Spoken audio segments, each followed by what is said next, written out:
Okay, so in one of my previous videos, I was discussing how there was no more November 9. The WSOP ended the November 9. I spoke about the reasons behind that, and I thought it was a good thing, and so on and so forth. But somebody asked me a question. They're like, Blake, what do you think about the landscape of poker in 2017? Right? Is it declining?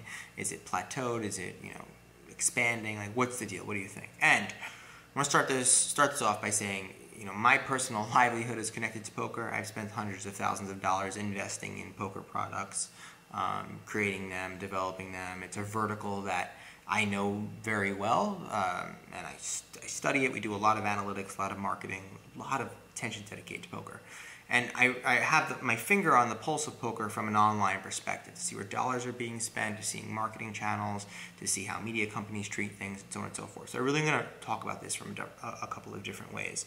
And the first thing is, I'm optimistic, but I have to be a realist as well.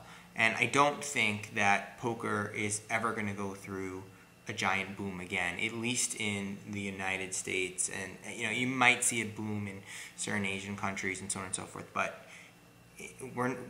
the poker boom is done. Okay, it's not happening again. It just has to deal with also the simple fact that there was this rapid explosion. It's not like every single or every other person is going to play poker. I mean, some of the stats that industry folks have done on poker are complete bullshit, with poor sampling methodologies and just not good research, saying that like 1 in 4 people play poker more than one. What are they, nuts?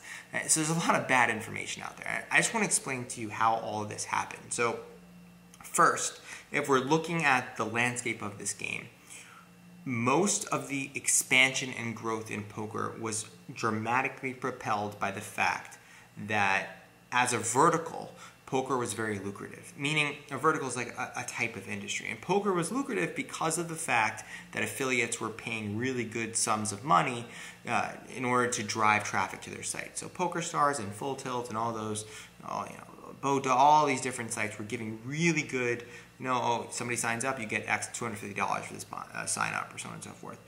And because of that, what happens is a content kind of, there's a lot of content behind that. And the reason why is because people are like, all right, I'm going to make this site, I'm going to talk about this and this, and I make money from actually getting people to sign up on one of these sites. So it makes sense to invest infrastructure and money around building out content for poker, because you can get affiliate money, which can be incredibly lucrative.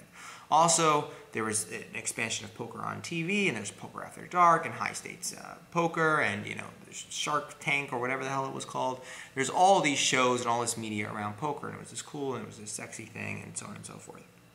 But then, once the online affiliates stopped having programs and stopped having lucrative programs, it sucks the life out of the poker economy, because then it's not worth it for people to go out of their way, make content, push ads, push all these things, because they're not making enough money on a return. So we saw that got pulled. That was like the first really big indication. The second big indication is, in my opinion, is freaking Google, actually. So some of you don't know this, but Google and a lot of advertising networks are very annoying when it comes to poker. So as somebody who is about to, if Beyond Tells, just so we're clear, Beyond Tells is about to be everywhere. Give it 1 month, you will not go 30 minutes without seeing my stupid face talking about Tells on one of the poker networks. I promise you that. And one of the things that we can't really do is advertise on a site like Google, because they have such strict damn rules against poker players, which is fucking ridiculous. And I understand craps online, I understand blackjack, but the fact that there is a barrier to entry for people like myself and other companies out there who are providing education, behavioral education, is just utterly insane. And what I think that is an indication of is the public perception of what this game actually is, and the complete disregard for the fact that it's a game of skill. And I have not only met this is not just advertising. This is when sometimes I try to get lines of fucking credit. This is when I sometimes try to, have a company just review something to become a partner in, like Amazon and other friendly folk. I couldn't do something with them because they're like, we really like you, Blake, but you know, it involves poker, so we gotta kind of have to stay away from this right now. So what happened was, when all of a sudden, you know, DOJ shut down PokerStars, all those sites went down, or Full Tilt had the big issue, it didn't only hurt, you know, players, it hurt the economy, because all these corporations started saying, all right, you know, we don't want to go there, we don't want to mess with that, we don't want to mess with this, and it had a ripple effect that people don't understand. The ripple is still moving, and it's not moving in the right direction. Yes, we've had some kind of breakthroughs in poker, and everybody thinks that like the breakthroughs in this game are only online. They're not just online.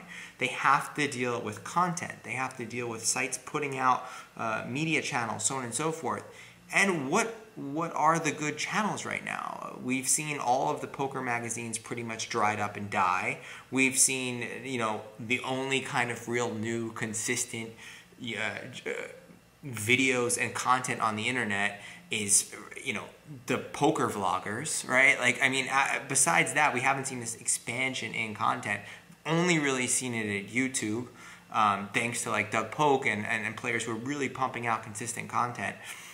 But for the most part, like, there's a flattening. Twitch, okay, yeah, there's some growth on Twitch, you could say that, but not at the level that we'd want to see an actual incredible expansion blowing up poker. So I think the ripple effect of the, you know, gaming issues in US and all of that was extensive, and people don't realize how bad it actually was. I know that I'm kind of rambling and getting out my frustrations with running a poker-based business, but I don't think that this game is going to go through a rapid expansion. Sorry, just not going to happen. I can't see this really slow freaking turtle legislation all around the U.S. is utterly insane. They're banning it in countries like Portugal. They're getting stricter. I mean, Portugal, which are pretty liberal companies, starting to get stricter with certain things. Australia recently had their stuff. I mean, it's not looking good, right? We have New Jersey, California, Vegas. If only it's only going to become valuable in New York City. In America, is if everybody starts chiming in and people get online. And now it's not even, you know, it's not even as sexy or cool as it used to be. You talk to somebody in a bar or something. Oh yeah, do you know my friend Bill Bluxhead? And I'm like, oh, who's Bill Bluxhead? He's like, oh, you don't know, I think he was a professional poker player for something. Everybody has somebody whose friend is a professional poker player. And trust me, like, I always meet these people and they always have some sort of story. So I feel like that sex appeal is gone. So I don't think it's in this rapid decline. I don't think that poker's going to be around forever. It's an incredible game. It's not going anywhere. I think it is. You're seeing growth in other countries, but their governments are still unsure of how they're going to handle it. And trust me, I watch these very carefully. So yeah, I don't think it's greatly pessimistic, but like I'm not extremely pessimistic about it. But I think that we're going to see pokers like this. It's not like that. It's not like that. It's kind of this. Probably I register as a slow decline, and I think all the indications of that are there. Yeah, explosion of Twitch and an increase in YouTube, but like that's about it. It's user-generated content. If there's no big media companies behind that to put the amount of money behind affiliates, you're not going to see the level of growth we saw 10, 15, 20 years ago. So yeah, sorry to be pessimistic. I'll be around for a while teaching poker. Beyond Tells will be everywhere, and School of Cards. But for the most part, yeah, that's my thoughts on that.